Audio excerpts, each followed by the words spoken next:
Sabes que en nuestro calendario hay fechas marcadas durante el año. Y obviamente que cada fecha tiene una historia, tiene un trasfondo. Algunos están basados en acontecimientos de lucha, donde las personas lucharon para tener un día en el año donde se pueda reconocer el trabajo, la labor, el sacrificio de alguien. Sin embargo, cuando llegamos a fin de año, pues las fechas allí de celebración están más seguidas, ¿no? Primero porque allí se junta Navidad y pasando unos días más viene fin de año, que es Año Nuevo. Y hay diversos tipos de celebraciones, de acuerdo a la cultura, de acuerdo al país, hay diversas tradiciones. Por ejemplo, para Navidad, para muchos representa el símbolo de unidad familiar. La familia se reúne, se junta, no importa si está en diferentes lugares, para pasar un momento agradable. Muchos obviamente están preocupados solamente por el área comercial, porque es la mayor venta del año, ¿verdad? Algunos se preocupan más por la cena navideña, por los regalos navideños, por iluminar la casa y llenarlo de colores y colocar un árbol y tantos asuntos.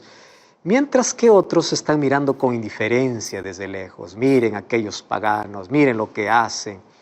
Y sabes que esa actitud es no es que es medio, es muy peligroso, ¿no?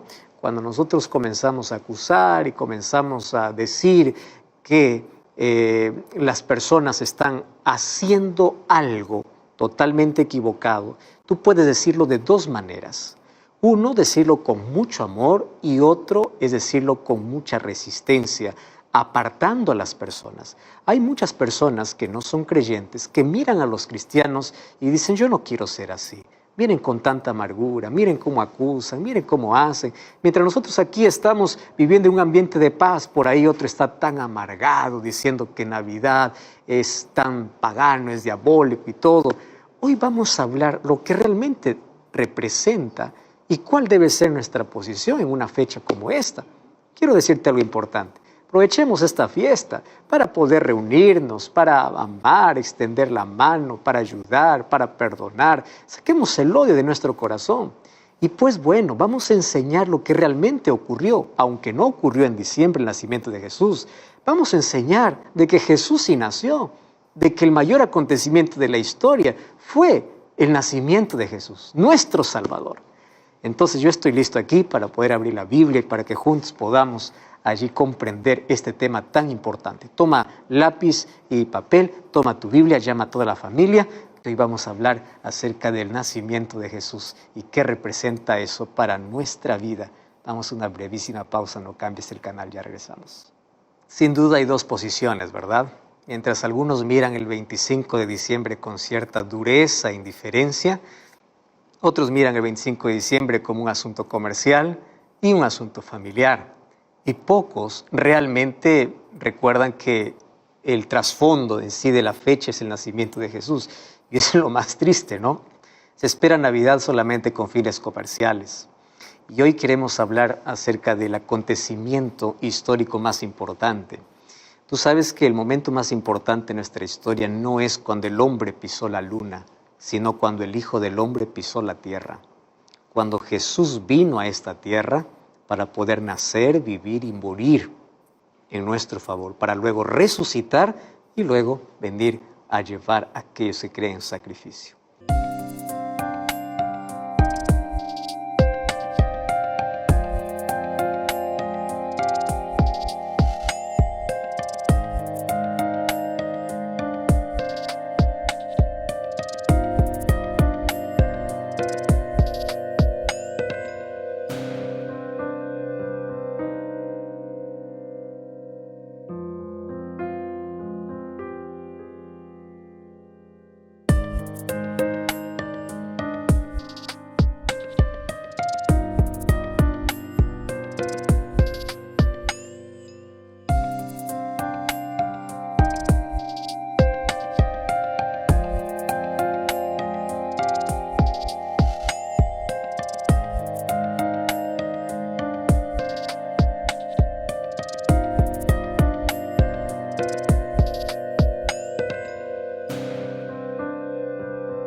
Entonces vamos a dejar a un lado aquella indiferencia, aquella amargura y vamos a explicar aquí cómo es este asunto de Navidad y 25 de diciembre.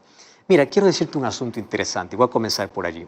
Con certeza, Jesús no nació en diciembre, ¿correcto? De eso tenemos total seguridad.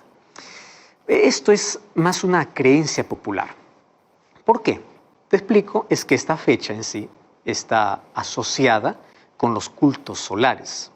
Por ejemplo, en Persia se celebraba esta fecha como un culto al dios Mitra. Y el dios Mitra era identificado con el sol. Y claro, fue trasladado como fiesta por los soldados romanos a la capital del Imperio Romano. Y allí fue fusionada, allí con la celebración de Natalis Solis Invictus, que era una fiesta romana, que había tomado auge desde el tiempo del emperador Aureliano, más o menos en el año 275 después de Cristo. Pero sucede algo interesante. Al convertirse miles de adoradores o de paganos, de aquellos adoradores al sol, al cristianismo, los líderes religiosos de esa época optaron por una celebración paralela con el fin de evitar que los nuevos creyentes al cristianismo se vuelvan al paganismo, porque ellos estaban acostumbrados a una fiesta en el fin de año. Entonces ahí surge el 25 de diciembre. 25 de diciembre fue adoptado como, digamos, el cumpleaños de Jesús, como el día del nacimiento de Jesús. Porque dijeron, pues bueno, Cristo es el sol de justicia. Y aunque la fiesta comenzó a celebrarse esporádicamente hacia el año 336, fue el obispo Liberio en Roma que en el año 354 la oficializó. De manera oficial ya era como el día de celebración de cumpleaños o de cumpleaños de Jesús o del nacimiento de Jesús. ¿Te das cuenta? Aquí se junta mucho el paganismo con el cristianismo. ¿Comprendes? Pero con esto yo no te estoy atacando, no te estoy criticando, te estoy trayendo la historia de cómo es qué cosa es lo que sucedió. Pero aun cuando la fecha sea incorrecta, el trasfondo tiene que ver con un hecho histórico que sucedió. ¿Cuál es el trasfondo? El nacimiento de Jesús. Entonces, la fecha es equivocada, pero el evento es correcto. ¿Entiendes? Jesús no nació en diciembre, porque en diciembre, allá en el oriente donde Jesús nació, pues era invierno y los pastores no estaban allí con las ovejas cuando los ángeles aparecieron. Y por muchas otras razones, Jesús no nació en el mes de diciembre. Pero lo triste es que a medida que pasa el tiempo, la gente se olvidó de que se celebraba, digamos, el evento del nacimiento de Jesús. Y hoy se ha convertido más en un asunto comercial. Por eso es que este es el momento para hablar de lo que realmente significó el nacimiento de Jesús. Porque hoy el asunto de Navidad, aun cuando el trasfondo sea recordar que Jesús nació, aun cuando no sea la fecha, pero se recuerda el evento, el problema es que se ha vuelto un asunto comercial. Ahora, yo siempre me pregunté, ¿por qué es que la Biblia guarda silencio en cuanto al día del nacimiento de Jesús? Y yo encontré una respuesta muy simple. ¿Sabes cuál es?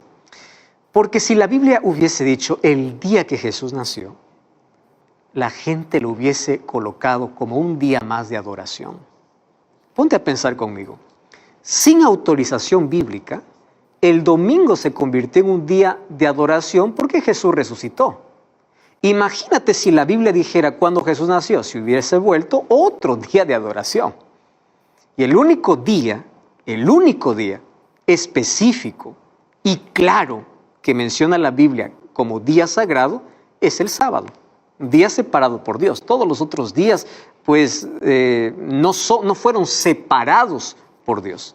Entonces, por esa razón, para que no se levante otro día de adoración, otra fecha, a veces la Biblia guarda silencio con algunos asuntos interesantes. ¿Entiendes? Entonces, hasta aquí queda claro que el único día específico, claro y separado por Dios, es el sábado para adorar. Pero si es que el nacimiento de Jesús hubiese explicado con un día, probablemente la gente hubiese levantado un día de adoración. Pero quiero pensar en el otro lado, donde este es un buen momento para poder reunirse, para poder reflexionar, para poder explicar la verdadera razón. No es el momento como para poder criticar, desunir, mirar con indiferencia, no. Es el momento para decir cómo realmente surgió el nacimiento de Jesús. En primer lugar, tenemos que decir a las personas que si es que realmente Navidad recuerda el evento del nacimiento de Jesús, aun cuando no es la fecha correcta, el centro tiene que ser Cristo. Pero hoy, ¿cuál es el centro? El centro es la cena navideña, el centro es el chocolate, el centro es los panetones o el pan dulce, el centro son las tradiciones, el centro son las luces que llenan la casa. ¿Cuál es el centro en sí? ¿Estás entendiendo hacia dónde quiero llevarte a la reflexión? Entonces, así como cuando Jesús nació, hubieron dos grupos de personas, hoy todavía siguen existiendo esos grupos. Por ejemplo, hay un grupo que adora a Cristo no una vez al año, sino todos los días del año. Y esos adoradores están representados por aquellos pastores y por aquellos reyes magos, que a pesar de la distancia ellos fueron para buscar a Jesús. Pero también hay gente hoy que rechaza a Jesús. Esos están representados por Herodes o por aquellos que le decían aquí no hay lugar. No hay lugar para Jesús. O sea, la historia continúa de la misma manera, solamente han cambiado los nombres de las personas. Entonces la pregunta es, o eres Herodes o eres un rey mago, o adoras a Jesús o realmente rechazas a Jesús. ¿Entiendes? Ahora, lo más irónico es que en estas fechas mucha gente celebra Navidad sin Jesús, ni siquiera se acuerda de Jesús. Y hay un interés terrible por sacarlo, ¿verdad? Es como decir, vamos a celebrar una fiesta de cumpleaños sin el cumpleañero. Y otra vez te repito, aunque Jesús no nació un 25 de diciembre, es una fecha para explicar que el evento fue real. Hoy, lamentablemente, el interés es comercial, no se honra a Jesús. Hay algunos que intentan honrar a Jesús incluso destruyéndose. Por fiestas ellos comienzan a beber, comienzan a hacer cosas indebidas. De esa manera no es lo correcto. Ahora, lo triste y lo irónico también es que las casas se llenan de luces, pero el corazón sigue oscuro. Piensa en eso. Luces en la casa, la vida en oscuridad. Hoy quiero reflexionar contigo. Aquel día cuando Jesús nació. Vamos al libro de Miqueas, capítulo 5, versículo 2. Miqueas es un libro que está en el Antiguo Testamento. Es un libro pequeño y allí en los capítulos presenta algunas profecías que tenían que ver con Cristo. Y es interesante porque muchos años atrás del nacimiento de Jesús ya estaba predicho o profetizado dónde Jesús nacería. Mira lo que dice Miqueas capítulo 5, versículo 2. Pero tú, Belén Efrata, pequeña para estar entre las familias de Judá, de ti me saldrá el que será el Señor en Israel, y sus salidas son desde el principio, desde los días de eternidad. ¿Quién está haciendo referencia? A Jesús. ¿Que dónde nacería? Allí en una ciudad tan pequeña. ¿Cuál sería el nombre de esa ciudad? Belén.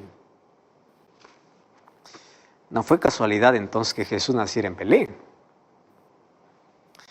Algunos dan el crédito a Augusto César por promulgar un edicto que ordenaba a todos empadronarse allí en su ciudad natal. Sin embargo, en el Antiguo Testamento encontramos 333 profecías en relación a Jesús y todas ellas se cumplieron. Esta es una de esas profecías donde decía que iba a nacer en Belén. Ahora fíjate, ahí viene la pregunta interesante. ¿Por qué en Belén? ¿Por qué fue elegida Belén? ¿Por qué no Jerusalén? ¿Por qué no otra ciudad si habían ciudades mejores para el nacimiento del Rey del universo? ¿Por qué Belén? Y es que Belén tiene una historia muy singular. La primera vez que la Biblia registra la ciudad de Belén fue para informar que allí nació Benjamín. ¿Quién fue Benjamín? Un hijo de Jacob. Y allí, cuando nació Benjamín, murió en el parto su madre, Raquel. Entonces, Belén es testigo de una historia, de un nacimiento y de una muerte. Interesante, ¿no? Entre la alegría y el dolor. Imagínate allí a Jacob tener que recibir en sus brazos a Benjamín y al mismo tiempo tener que llorar porque su esposa acababa de fallecer. La alegría por recibir a alguien a la vida y el dolor por despedir a alguien de la vida. Entonces, el niño que nació de Raquel debió haberse llamado Benoni. Ese era el nombre de Benjamín. ¿Y qué significa Benoni? Benoni significa hijo de mi dolor. Solo que Jacob, su padre, lo cambió de nombre y no lo colocó hijo de dolor, sino lo llamó Benjamín. ¿Y qué significa Benjamín? Benjamín significa hijo de mi diestra. Ahora tú puedes preguntar, pastor, ¿y esto qué tiene que ver con Jesús? Ahora te explico. Vamos a conectar este incidente con Jesús y su nacimiento. ¿Correcto? ¿No habría podido María haber llamado a su propio hijo en lugar de Jesús Benoni? Porque Jesús pues iba a ser el hijo de su dolor. Incluso Isaías capítulo 53 dice que Jesús sería llamado varón de dolores, o sea, Benoni, varón de dolores. Isaías 53 dice, como cordero fue llevado al matadero y allí él fue nuestro sustituto. Pero también recuerdas que Jacob le cambió el nombre de Benoni para Benjamín. Entonces, tú sabes que Dios, el Padre, también le colocó un nombre a su hijo. ¿Y cómo llamó Dios, o cómo llamó allí a su hijo? Respecto a su divinidad, Dios lo llamó hijo de mi diestra o de mi mano derecha. Es interesante lo que dice Salmos capítulo 110. Allí en el versículo 1, dice allí, Jehová dijo a mi Señor, siéntate a mi diestra hasta que ponga a tus enemigos por estrado de tus pies. Esta es una profecía que se refería a Jesús. Entonces, ¿cómo es llamado también Jesús? Hijo de mi diestra. ¿Y qué cosa también representaba o qué significaba Benjamín? Hijo de mi diestra. ¿Y dónde nacieron ambos? En Belén. ¿No es curioso? No. Detrás de cada nombre, detrás de cada profecía hay un porqué. Ahora, este incidente pues parece profético. Profético porque el Benoni de María, o sea, el Benjamín de Dios, había de nacer ¿dónde? En Belén. Además, recordemos que no fue María quien le puso nombre a Jesús, sino fue Dios, el Padre. Por eso es que cuando él envía el ángel, dice a José que el nombre del niño sería llamado Jesús. Eso vemos en Mateo capítulo 1, versículo 21. No fue José quien colocó el nombre, no fue María, fue Dios. Él será llamado Jesús porque salvará a su pueblo de sus pecados. Muy bien, hasta aquí hay una relación muy bonita en Belén de dos nacimientos, de Benjamín y el de Jesús. Pero sabes que recorriendo en la historia bíblica encontramos a otra mención de Belén. Y esta mención de Belén y su historia se relaciona con Noemí y con Ruth. Nuevamente, ¿dónde se desarrolla esa historia? En Belén. Ahora, ¿tú sabes qué significa el nombre Noemí? Noemí significa gozo, alegría. Eso significa Noemí.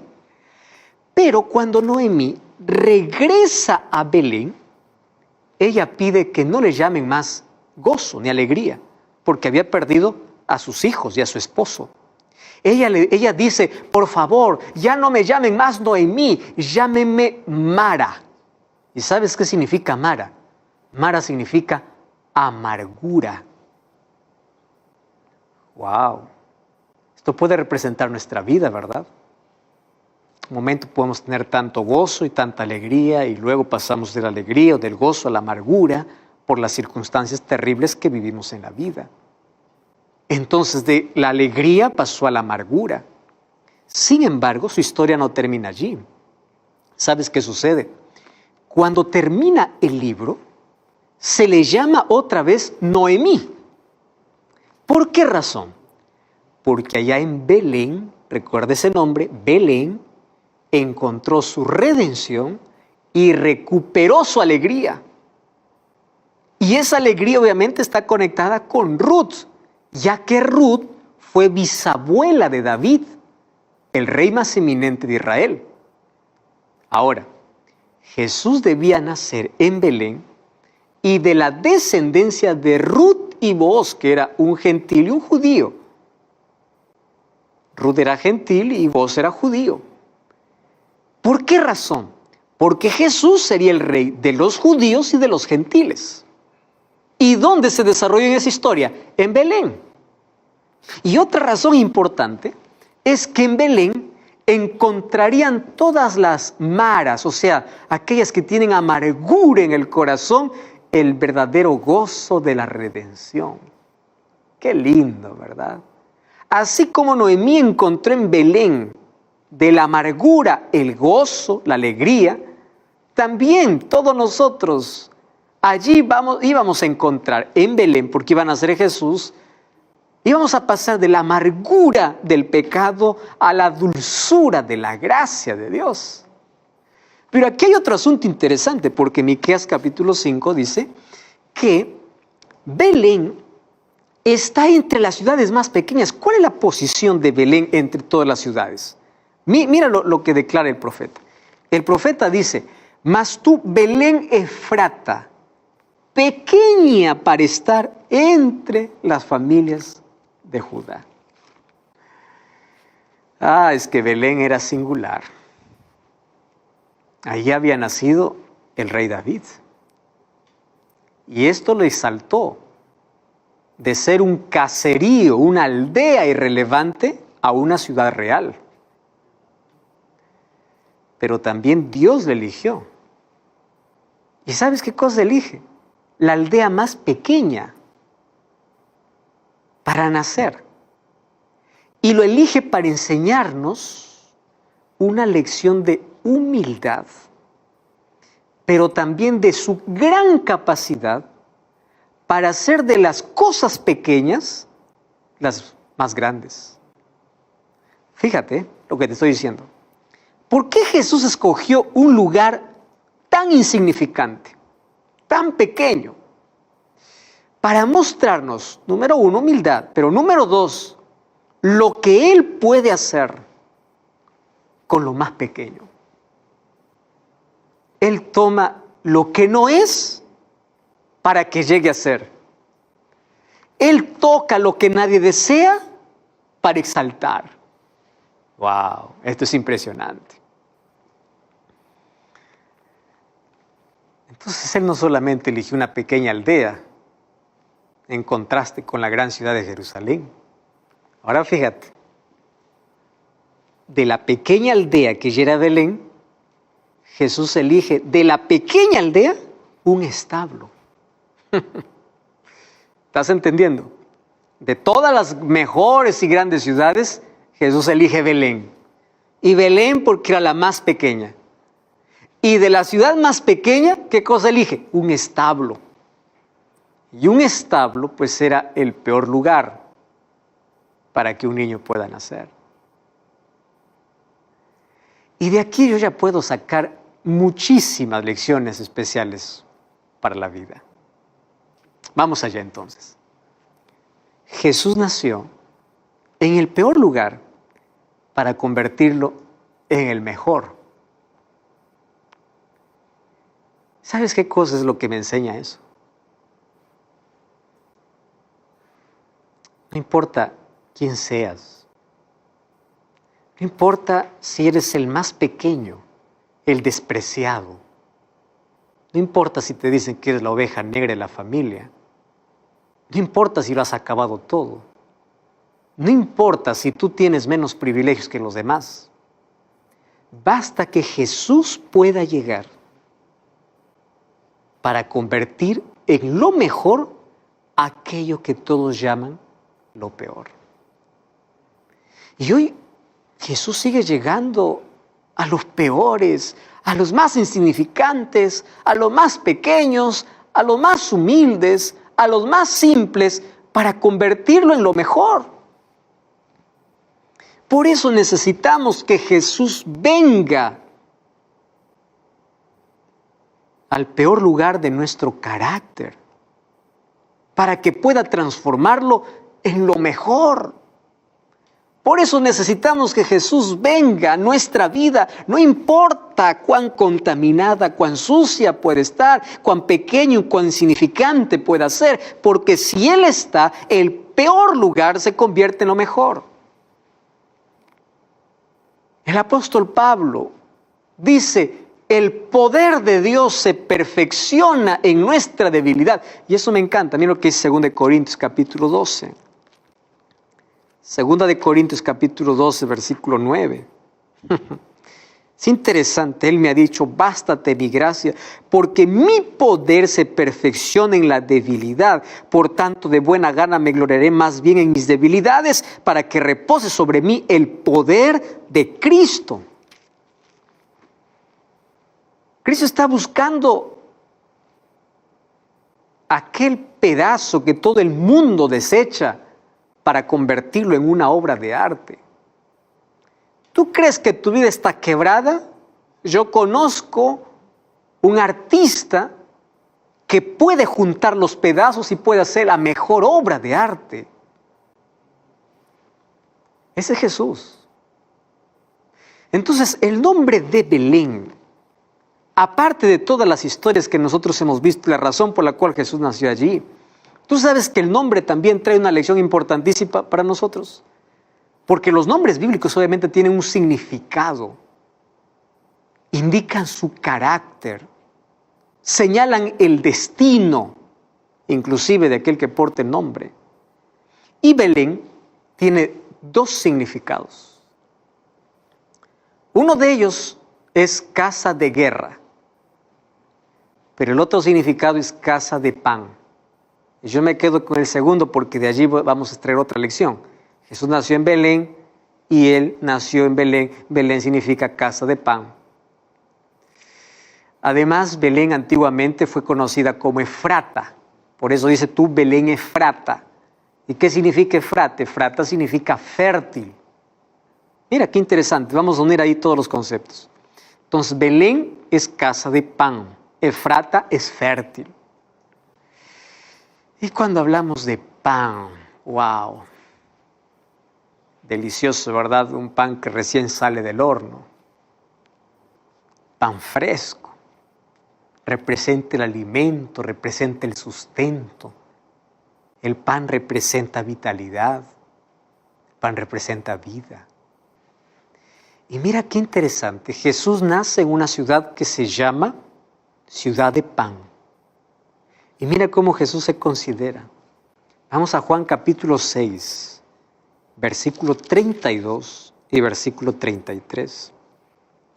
Y Jesús les dijo, de cierto os digo, no es Moisés quien dio el pan del cielo, mas mi Padre os da el verdadero pan del cielo.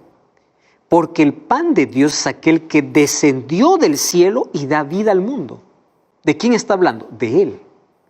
Mira lo que dice el versículo 48. El versículo 48 dice, yo soy el pan de vida. ¿Qué significaba Belén? Casa de pan. Ahora Jesús aparece y dice, yo soy el pan. Qué interesante. Belén es casa del pan, de donde salió el mejor pan del mundo. No aquel que nos alimenta físicamente, aquel que alimenta el alma, aquel pan que nos da vida eterna, aquel pan que nos prepara para la eternidad. Ese es el pan. Cuán bueno sería que en esta época del año Aun cuando Jesús no nació el 25 de diciembre, pero aun cuando se recuerda el nacimiento de Jesús, el Salvador, del Mesías, nosotros lo dejáramos nacer en nuestro hogar, lo dejáramos entrar en nuestra vida. ¿Para qué? Para que transforme todo. Su presencia transforma cualquier lugar. La presencia de Dios hizo que el desierto donde Moisés estaba con sus ovejas se convirtiese en un lugar sagrado. No es el edificio, no es la comodidad, es la presencia de Jesús. Tú puedes vivir allí en el lugar más apartado, en una choza pequeña, en un cuarto pequeño. Tú no puedes tener todas las comodidades, pero la presencia de Jesús transformará todo. Tú no puedes tener la mejor vida, tú no puedes tener mejor pasado, tú puedes tener el carácter más deformado, tú puedes tener la vida más destruida, tú puedes haberte hundido en la miseria de la vida, pero es la presencia de Jesús quien convierte lo peor en lo mejor. Por eso hoy quiero enseñarte que Navidad no se trata de una fecha marcada en el calendario. Navidad se trata de permitir que Jesús esté en nuestra casa, en nuestra vida, todos los días del año, no una vez por año. Navidad no se trata de llenar de luces la casa. Navidad se trata de llenar de luz el corazón. Navidad no se trata de fiestas y tradiciones, que todo está bonito. Navidad se trata de poder ir, abrir la Biblia, encontrar que hay un Salvador que vino, pero su venida tendrá sentido cuando yo lo acepto en mi vida. Tú, Belén, eres la más pequeña. Aquí yo puedo colocar mi nombre, tú puedes colocar tu nombre. Mas cuando Jesús llega, cuando Jesús nace, cuando Jesús es aceptado en la vida, lo más pequeño se exalta.